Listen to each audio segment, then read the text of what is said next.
আর S Bengali ক্লাসরুমে সকলকে স্বাগত। আজকের ভিডিওতে আমি পশ্চিমবঙ্গ প্রাথমিক শিক্ষা পর্ষদ অনুমোদিত পঞ্চম শ্রেণীর আমাদের পরিবেশ পাঠ্য বইয়ের 18 নং পৃষ্ঠা থেকে পড়াবো। এর আগের পৃষ্ঠাগুলির গুরুত্বপূর্ণ আলোচনা তোমরা এর আগের পার্টের ভিডিওগুলিতে পেয়ে যাবে, যে ভিডিওর লিঙ্ক আমি ডিসক্রিপশনে দিয়ে দেবো। সেখান থেকে আগের পৃষ্ঠাগুলির গুরুত্বপূর্ণ আলোচনার ভিডিও তোমরা দেখে নিও। তো কথা না বাড়িয়ে শুরু করছি আজকের মূল ভিডিও।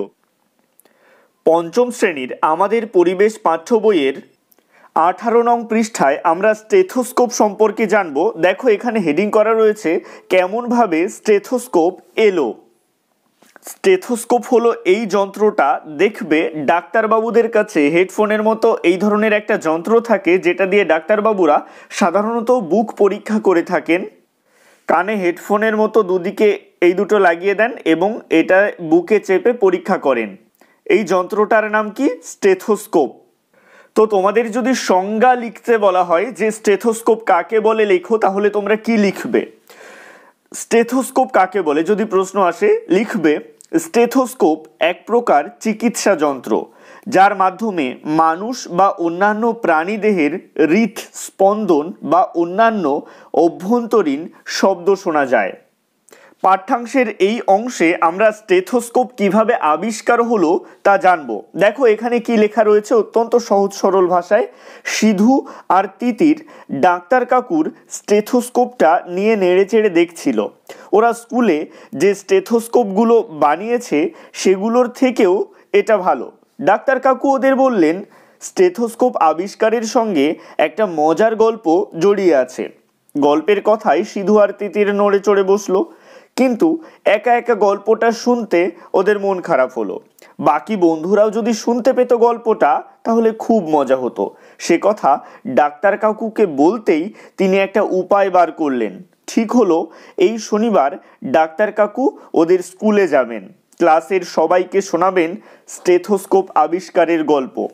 শনিবারে ডাক্তার কাকু স্কুলে এলেন, সবার বানানো স্টেথোস্কোপগুলো দেখলেন, খুবই ভালো বললেন। ওনার স্টেথোস্কোপটাও সবাই দেখলো। তারপর ডাক্তার কাকু গল্পটা শুরু করলেন। এটা কিসের গল্প? স্টেথোস্কোপ কিভাবে আবিষ্কার হলো তার গল্প। এই অংশটুকু গল্পের মতো করে পড়ে বুঝে নিতে হবে যে স্টেথোস্কোপ কিভাবে আবিষ্কার হয়েছিল। এই অংশে আমরা দুটো গুরুত্বপূর্ণ প্রশ্ন পাবো, যেটা একটু আগে একটা প্রশ্ন বলে দিয়েছি যে স্টেথোস্কোপ কাকে বলে। আর একটা গুরুত্বপূর্ণ প্রশ্ন পাবো, সেটা হলো স্টেথোস্কোপ কে আবিষ্কার করেন। তো সেটা আমরা এই গল্পটা পড়তে পড়তেই জানতে পারবো। ডাক্তার কাকু কি গল্প বলছেন দেখো। আজ থেকে 200 বছরেরও বেশি আগের কথা। রেনে লিনেক নামে একটি ছোট ছেলে ছিল। সব জিনিস খুব খুঁটিয়ে দেখার অভ্যাস ছিল তার।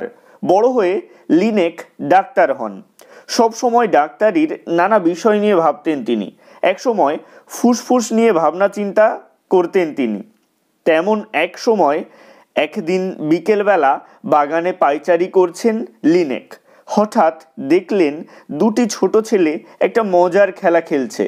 একটা ধাতুর নলে একদিকে একটা ধাতুর জিনিস দিয়ে আঁচড় কাটছে একজন, অন্যজন সেই ধাতুর নলটার অন্যদিকে কান লাগিয়ে সেই আঁচড়ের আওয়াজ শুনছে।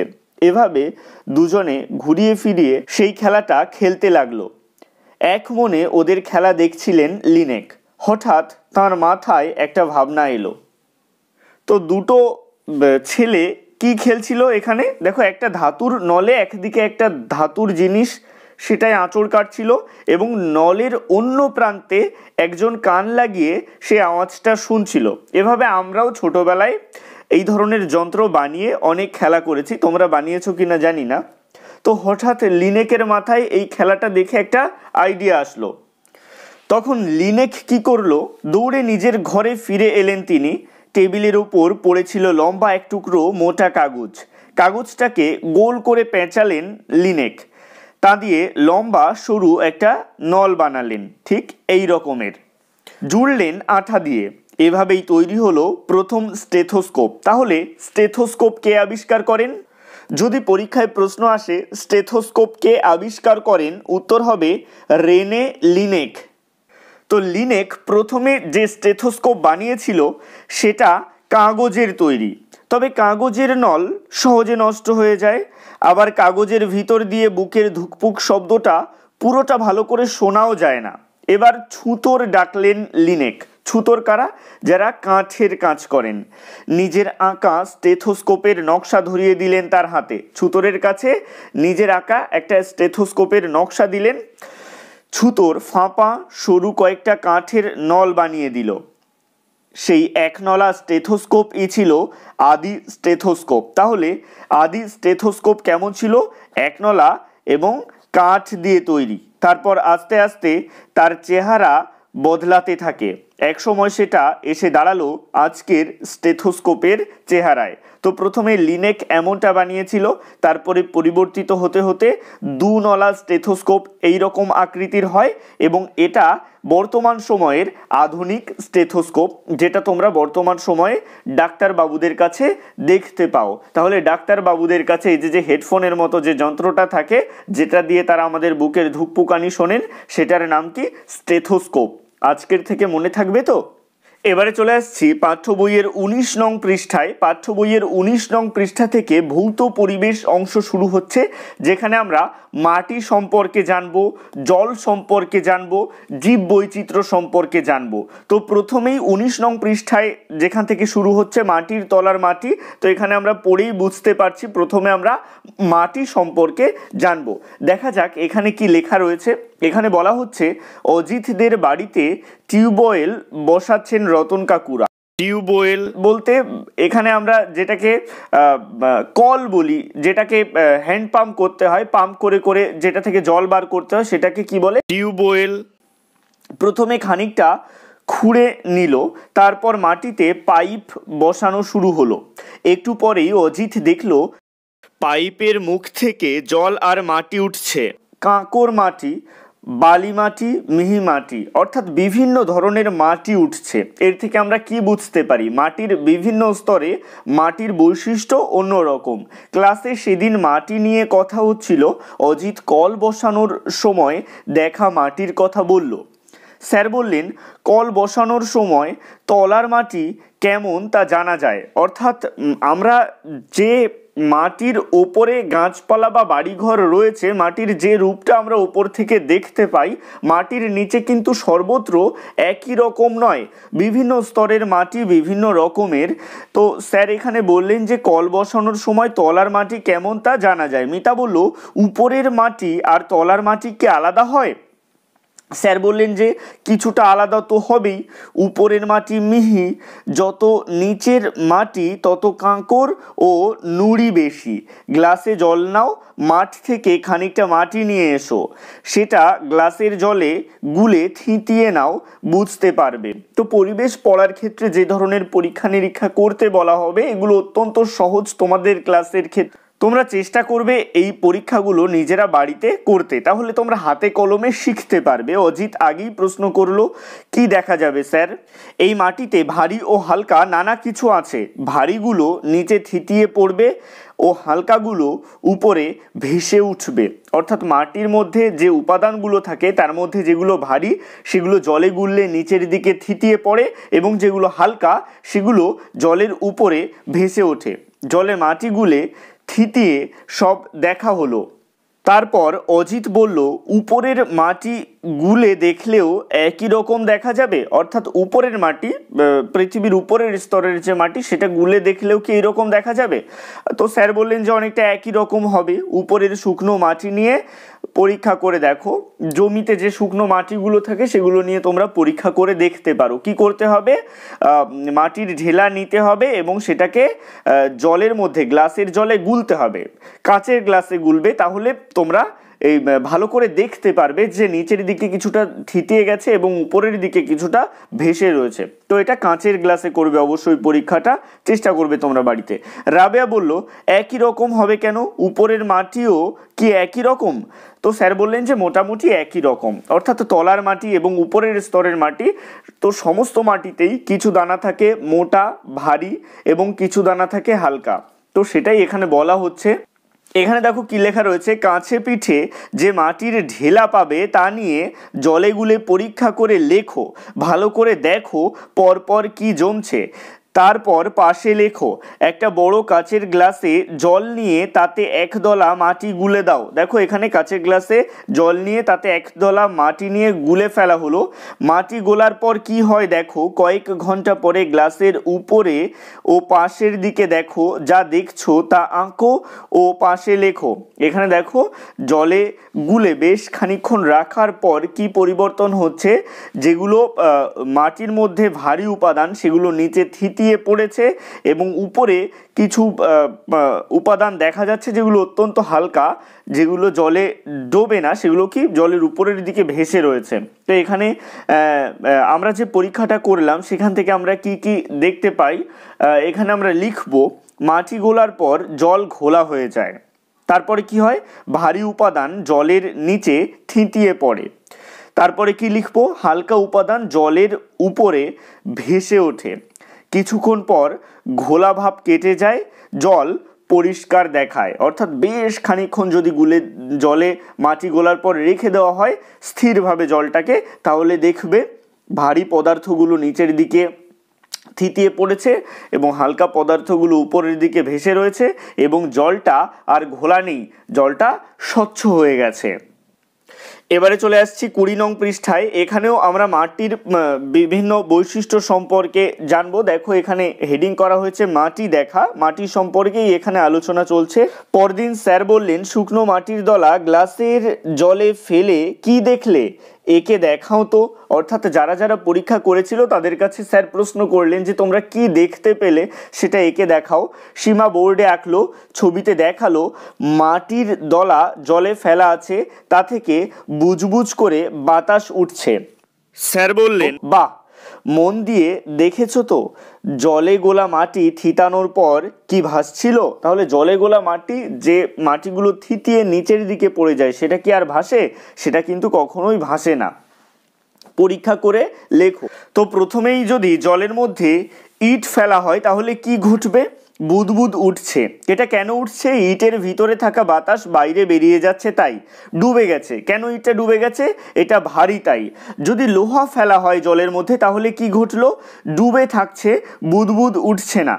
লোহার ক্ষেত্রে কিন্তু আমরা বুদবুদ উঠতে দেখবো না, কারণ এটা ভারী এবং নিরেট, কারণ এই লোহার মধ্যে কোনো বাতাস থাকছে না, তাই বুদবুদ উঠছে না এবং এটা ভারী তাই এটা ডুবে গেছে।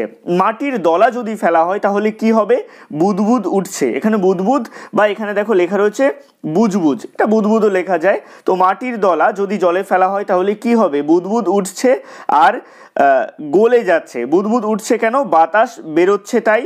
আর গলে যাচ্ছে কেন, কারণ মাটির কণায় জল ঢুকছে তাই। মাটির কণার মধ্যে জল ঢুকছে তাই মাটি গলে যাচ্ছে। এরপরে চলে আসছি পাঠ্য বইয়ের নিচের অংশে। এখানে আমরা দেখতে পাবো রেহানা নামে একজন আতশ কাচ দিয়ে মাটি গুঁড়ো করে দেখেছে যে এই মাটির মধ্যে অন্য কি কি উপাদান রয়েছে। তো সেই পরীক্ষার কথা এখানে লেখা রয়েছে। রেহানা বলল, পাতার গুঁড়ো ছিল, গুঁড়ো চায়ের মতো, ফুলের পাপড়ির টুকরো, আরশোলার পা ছিল। নবীন বলল, তুই কি করে বুঝলি কোনটা কি? আমার একটা লেন্স আছে, রেহানার একটা লেন্স আছে, সেটা দিয়ে দেখলে বড় দেখায়। তাই বল, আমি তো খালি চোখে দেখেছি, এত কিছু তো বুঝিনি। লেন্স কিন্তু ইংরাজি কথা, এটা কিন্তু পরীক্ষায় প্রশ্ন হিসেবে আসতে পারে যে লেন্স কি শব্দ, ইংরেজি বা ইংরাজি শব্দ। বাংলায় বলে আতশ কাচ, তাহলে লেন্স এর বাংলা কি, আতশ কাচ। পরীক্ষায় প্রশ্ন হিসেবে আসতে পারে, অবশ্যই মুখস্থ করে রাখবে। শুকনো মাটি নিয়ে দেখবে যে যেখান থেকে পারো মাটি জোগাড় করো, মাটিটা ভালোভাবে ভাঙবে, তারপর ভালো করে দেখবে তাতে কি কি আছে, দানাগুলোর আকার কেমন। অর্থাৎ মাটি জোগাড় করতে হবে এবং সেই মাটিটাকে ভালো করে ভাঙতে হবে এবং সেটাকে আতশ কাচ দিয়ে দেখতে হবে যে সেই মাটির মধ্যে কি কি আছে। এখানে বলা হচ্ছে দেখে বুঝে লেখো, কাছাকাছি কোনো জায়গা থেকে মাটি এনে গুঁড়ো করে ভালো করে দেখে লেখো। এই পরীক্ষাটা তোমাদের জন্য ছেড়ে দিলাম। এটা অত্যন্ত সহজ। বাড়ির আশেপাশে কোনো একটা জায়গা থেকে মাটি সংগ্রহ করবে এবং সেটাকে ভালো করে গুঁড়ো করবে এবং তারপরে আতশ কাঁচ দিয়ে দেখবে সেই মাটির মধ্যে আর কি কি দেখা যায়। সেটা কোথাকার মাটি লিখবে, সেই মাটিটাকে তুমি কি দিয়ে দেখেছো সেটা লিখবে, কি কি দেখেছো সেই মাটির মধ্যে সেটা লিখবে, সেগুলো কোথায় পাওয়া যায়, অর্থাৎ মাটির মধ্যে যে উপাদানগুলো রয়েছে সেগুলো কোথায় পাওয়া যায় তা এখানে লিখবে। আর দানাগুলোর আকার কেমন, মাটির দানাগুলোর আকার বা মাটির মধ্যে যে উপাদানগুলো রয়েছে সেগুলোর আকার কেমন সেটা এখানে লিখবে। আকার বলতে সেটা বড় না ছোট সেটা এখানে লিখবে।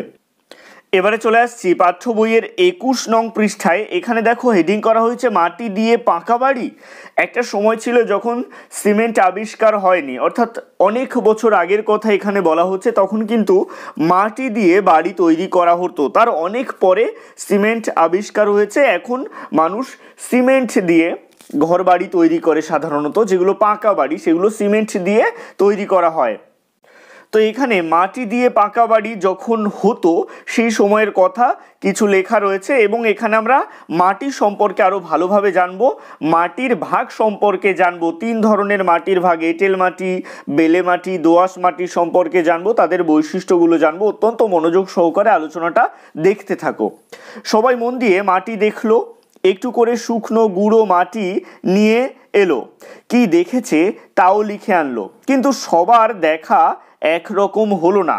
সমীরের আনা মাটি দেখে স্যার বললেন, এত শক্ত মাটি এমন মিহি করে গুঁড়ো করলে কিভাবে? সমীর বলল, মুগুর দিয়ে ভেঙেছি। অর্থাৎ সমীর মুগুর দিয়ে শক্ত মাটির ঢেলা ভেঙে গুঁড়ো গুঁড়ো করে নিয়ে এসছে। তারপর হামানদিস্তা দিয়ে গুঁড়ো করেছি। হামানদিস্তা যেটা লোহার একটা যন্ত্র, যেটা দিয়ে লঙ্কা প্রভৃতি মশলা, আদা প্রভৃতি থেতো করা হয়। তো সেই হামানদিস্তা দিয়ে গুঁড়ো করেছে।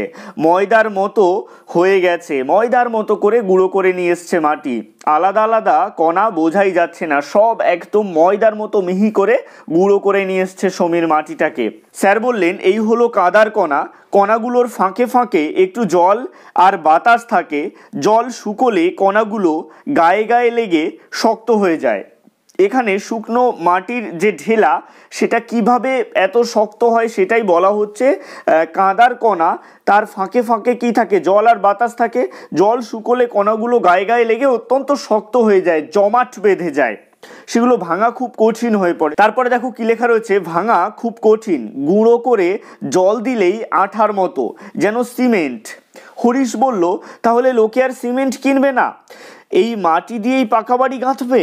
স্যার বললেন, আগে তাই করতো, অর্থাৎ মাটি দিয়েই পাকা বাড়ি তৈরি করতো। ওই রকম কাদায় মিহি বালি মিশিয়ে তাই দিয়ে ইট গাঁথতো। একজন জিজ্ঞেস করলেন, এখনো তেমন বাড়ি আছে? স্যার বললেন, অনেক বাড়ির একতলায় ওভাবে গাঁথা। তখন সিমেন্ট তেমন পাওয়া যেত না, অর্থাৎ আগে তখন সিমেন্ট পাওয়া যেত না। হরিশ বলল, সিমেন্ট পাওয়া যেত না, সে কত বছর আগে? স্যার বললেন যে সিমেন্ট প্রথম হয়েছে প্রায় 200 বছর আগে। এটা পরীক্ষায় প্রশ্ন হিসেবে আসতে পারে। সিমেন্ট কত বছর আগে হয়েছে? 200 বছর, প্রায় 200 বছর। এদেশে তৈরি শুরু হয়েছে প্রায় 120 বছর আগে, আর বেশি ব্যবহার হচ্ছে 70-80 বছর হলো। 70-80 বছর হলো সিমেন্টের ব্যবহার এদেশে বেশি হচ্ছে। তারপর একটু থেমে বললেন, এটা এঁটেল মাটি, এতে জল দিলে ঠিক কি হয় দেখতে হবে। তো এঁটেল মাটি, এই এঁটেল মাটির বৈশিষ্ট্য কি?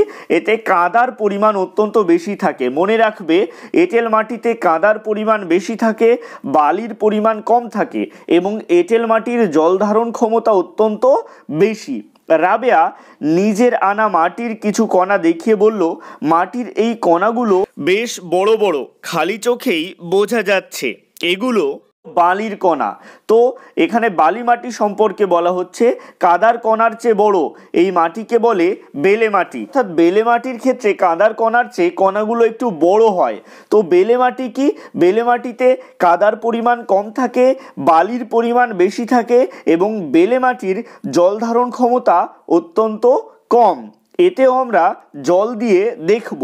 মিনতি উঠে দাঁড়িয়ে বলল, স্যার আমার আনা মাটির খানিকটা জলে গুললাম, ভালো করে থিতালো না, জলটা ঘোলাই রয়ে গেল।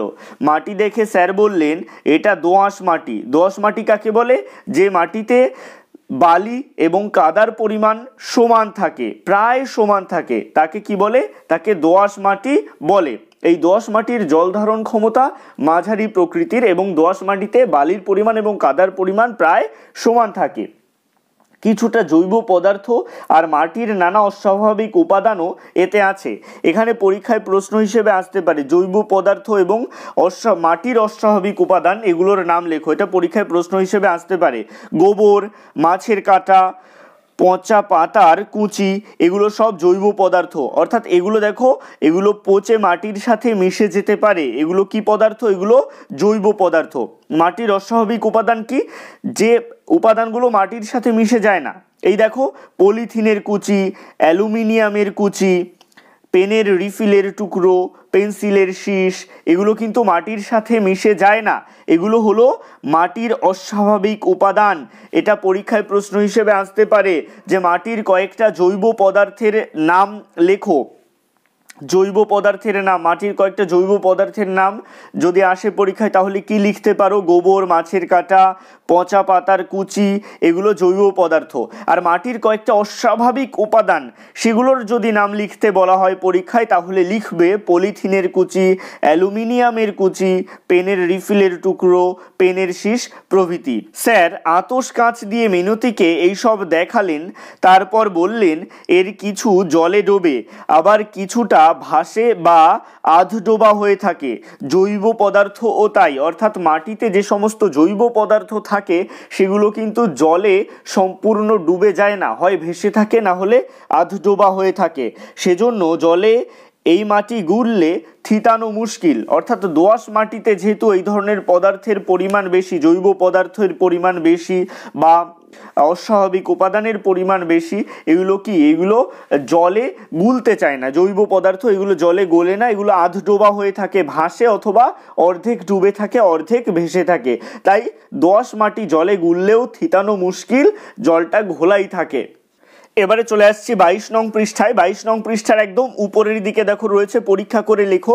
তোমার বাড়ির কাছাকাছি জায়গার শুকনো মাটি নাও, পরীক্ষা করে ওই মাটির উপাদান বিষয়ে লেখো। তোমার ঠিকানা, এখানে সবাই নিজের নিজের ঠিকানা লিখবে এবং যে মাটিটা সংগ্রহ করেছো সেটা কি দিয়ে গুঁড়ো করেছো সেটা এখানে লিখবে। কি উপাদান দেখেছো, যে উপাদানগুলো দেখবে তার মধ্যে স্বাভাবিক উপাদান এবং অস্বাভাবিক উপাদান লিখবে। স্বাভাবিক উপাদান যেগুলো জৈব পদার্থ পাচ্ছ মাটিতে, আমরা এর আগের পৃষ্ঠায় দেখলাম গোবর, মাছের কাঁটা, পচা পাতার কুচি, এগুলো যেগুলো মাটির সাথে মিশে যায় পচে, সেগুলো স্বাভাবিক উপাদান, সেগুলো এপাশে লিখবে। আর অস্বাভাবিক উপাদান পলিথিনের টুকরো যদি হয়, প্লাস্টিকের টুকরো যদি হয়, পেনের রিফিল যদি হয়, যেগুলো মাটির সাথে মিশে যায় না সেগুলো মাটির অস্বাভাবিক উপাদান। এমন যদি মাটির মধ্যে কিছু থাকে সেগুলোর নাম এপাশে লিখবে। আজকের ক্লাস এই পর্যন্তই। পরবর্তী পৃষ্ঠাগুলির বিষয়বস্তু বিশ্লেষণের বিস্তারিত আলোচনা তোমরা পরবর্তী পার্টের ভিডিওতে পেয়ে যাবে।